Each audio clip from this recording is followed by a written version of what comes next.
On this week of the Kernel Journal with Caroline, I'm going to take you guys a sneak peek of our new engineering labs, but we're not supposed to be here, and come with me.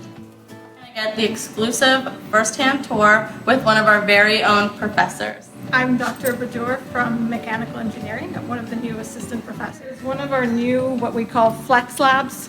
Basically, the goal of this lab is to have multidisciplinary work that's done, both teaching and research, and really do many things here, and then we're not stuck onto one basically type of item. The whole engineering renovation itself, how does our competitor than other schools for engineering? What makes Wilkes stand out? We're basically having a refreshed environment, but this is enabling us to bring in new technologies as well. So for example, one of our new labs will be an additive manufacturing lab.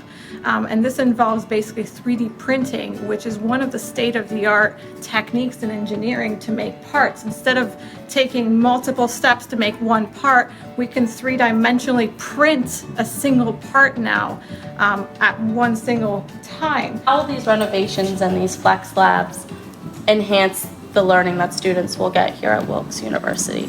Engineering is evolving. We know it's not a static discipline, it's really dynamic. So because engineering is evolving, it means we need to evolve. And we need to make sure that we have the state-of-the-art, basically equipment and resources that we can help our students get that better engineering education.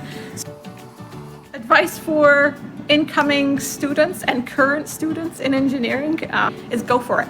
Follow your passion, get your hands dirty, that's part of the fun. So enjoy it.